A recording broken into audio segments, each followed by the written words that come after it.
Saan nga ba galing ang tatlong demon na gumagawa ng Stardust? At mukhang dito na masasagot ang katanungan ni Soho patungkol sa Apostles of Itaran. Dahil sa chapter na ito ay muli nating masasaksihan ang napaka-intense na laban dahil first time nating makikita kung paano i-handle ng Young Monarch ang tatlong demon na gumagamit ng Stardust Enhancement. Kaya huwag na nating patagalin pa. Let's go! Nagsimula ang chapter na ito kung saan nakatanggap ng quest ang ating bida na tinatawag na Rescue Survivors at mayroong 7 tao na dapat iligtas ni Soho sa kamay ng mga demons.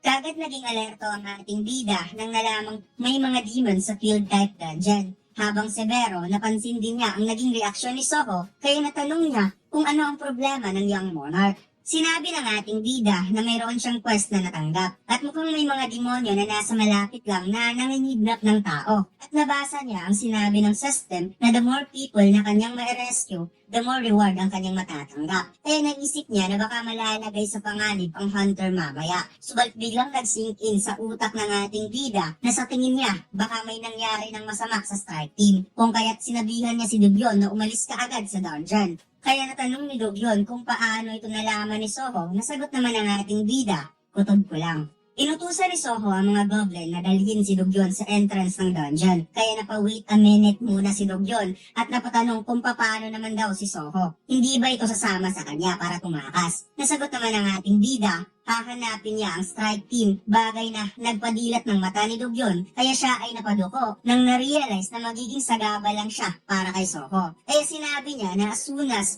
makapunta siya sa entrance at makalabas, ipapaalam niya kaagad sa Hunter Association para makahingi ng tulong kung saan nag-agree naman ang ating bida at nagpapasalamat sa kanyang instructor na si Kim Dugyon. Pagkatapos kaagad tinawag ni Soho si Gray at ipinakitang unti-unting lumalabas si Gray sa shadow mismo ni Soho at gamit ang band skill, muling nag-merge ang dalawa at makikitang ginamit na ng ating bida ang kanyang bagong gamit, ang Vulcan Horn, at sinabing kailangan nating gumalaw ng napakatulin. Kung kaya tumakbo ang ating bida gamit ang bilis ng isang lobo.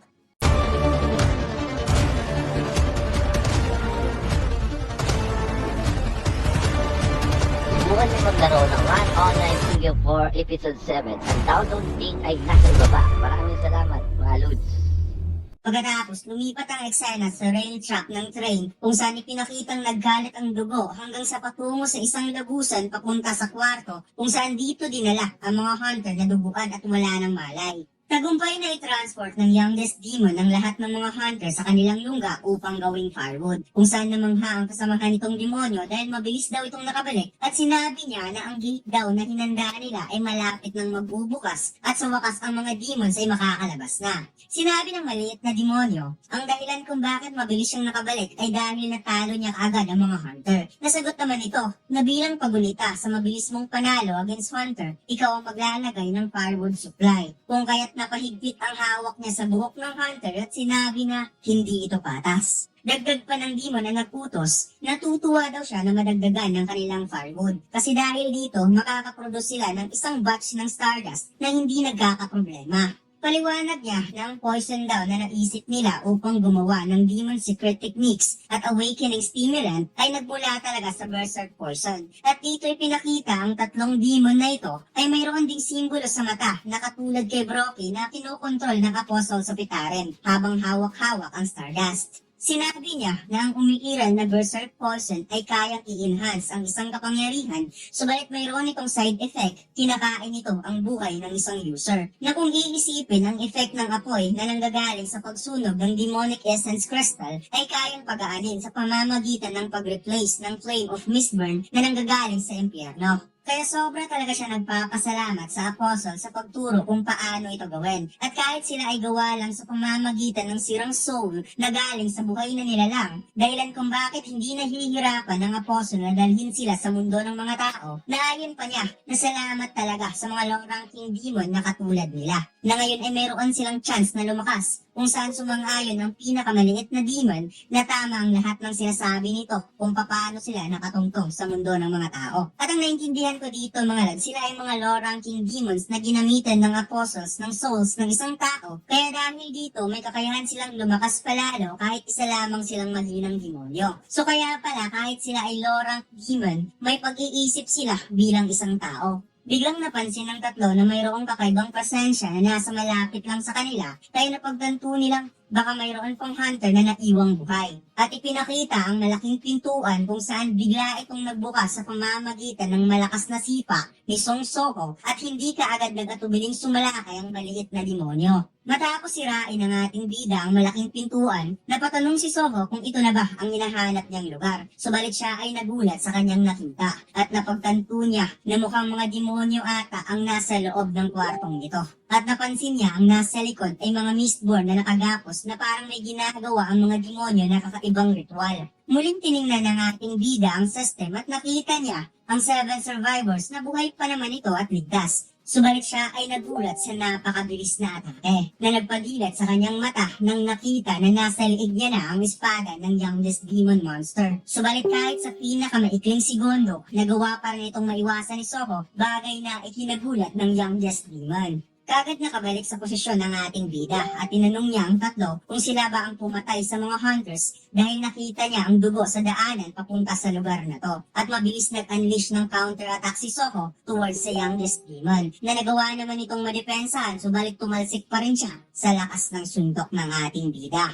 Sinabi ng dalawang demonyo na nasa likod, nagawa daw nitong maiwasan ang atake ng kanilang youngest demon kahit na-enhance ang ability nito gamit ang Stardust. Kaya di nagatubili ang dalawa na kunin ang sarili nilang Stardust upang kainin. Muling sumalakay ang youngest demon at nagsagawa ng matinding slashes towards Soko. Nakaagad namang sinasabayan ng ating bida sa pamamagitan ng napaka-accurate na suntok. Subalit biglang sinabi ng isang demonyo na tumabi ka muna, may youngest demon, na makikitang tumalsik ang maliit na demonyo at ang umatake pala sa ating bida ay ang pinakamalaking demonyo kung saan nag-unleash ito ng isang pamatay na suntok towards Soko. Nagkaroon ng malakas na pagsabog at buti na lang mabilis na kapag-dodge ang ating bida na makikita mo talagang lumaki ng gusto ang braso ng kalaban na parang naging isang giant demon dahil sa enhancement ng Stardust. Subalit ang hindi alam ng ating bida ay mayroon pa palang isang demon na nakaabang sa kanyang pag-dodge, bagay na sobra talagang ikinagulat ni Soko nang napansin ang electrifying power na literal talagang tumama sa buong katawan ng ating bida, na makikitang ininda talaga ni Soko ang kuryente na dumaloy sa kanyang katawan kung saan wala ding sinayang na oras ang youngest demon at nag-prepare kaagad ng atake sa harap mismo ni Soko. Ipinakitang kahit nahihirapan ng ating bida, pinilit pa rin niyang buksan ng kanyang bibig upang bigkasin ng salitang arise. Kaya lumabas sa katawan mismo ni Soko ang mga shadow soldier na pinagtataka ng youngest demon kung ano ang mga ito.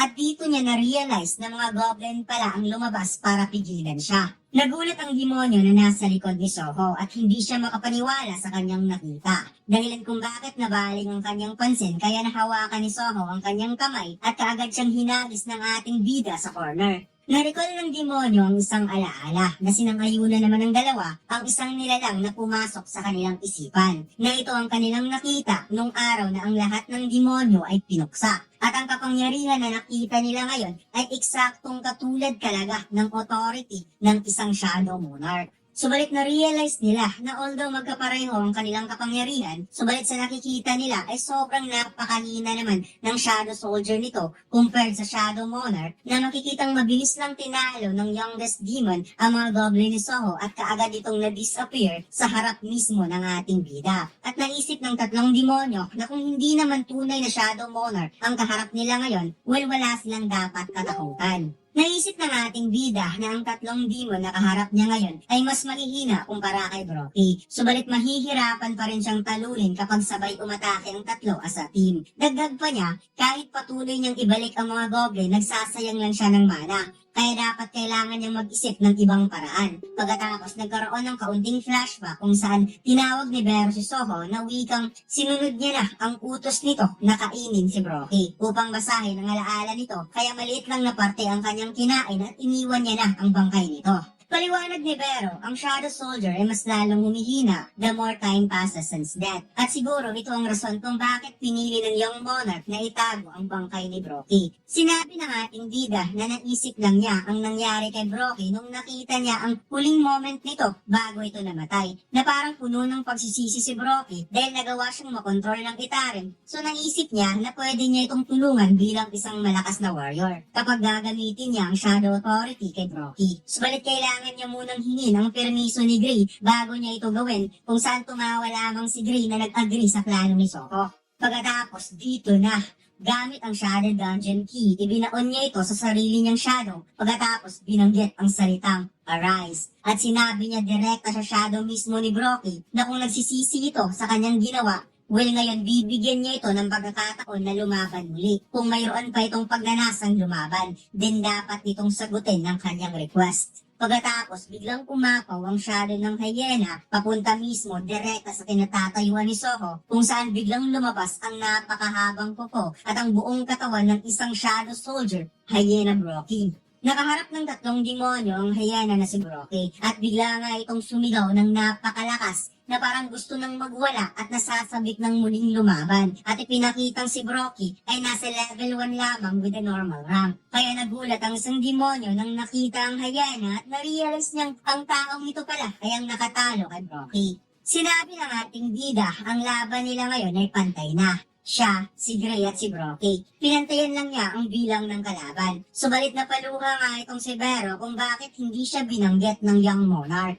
At dito'y sinabi ng ating bida habang naghahanda sa pagsalakay na wikang subukan natin kung gaano nga ba kayo kalakas sa pakikipaglaban. Na makikitang naunang umatake si Soho direkta sa Giant Demon habang si Brocky ay planong i-one-on-one ang youngest demon at ang isang demonyo ay planong magsilbing support backup attack gamit ang kanyang electrical skills sa likod ng mga kasamahan niyang demonyo. Habang naglalaban ang dalawang grupo, ang gate na hinanda ng mga demonyo ay biglang naging kulang at lumabas ang isang being mula sa ring gate. Subalit ito ay napahinto nang nakita ang matinding sagupaan ng dalawang grupo at mukhang kilala na natin ng demonyong lumabas. Ito nga ay walang iba from Demon Noble family ng Radiro clan, si Lady Diesel. At dito lang nagtatapos ang ating kwento mga lods. Huwag mo sana kalimutang mag-like, comment at mag-subscribe sa ating YouTube channel at mag-follow sa ating Facebook page. Salamat!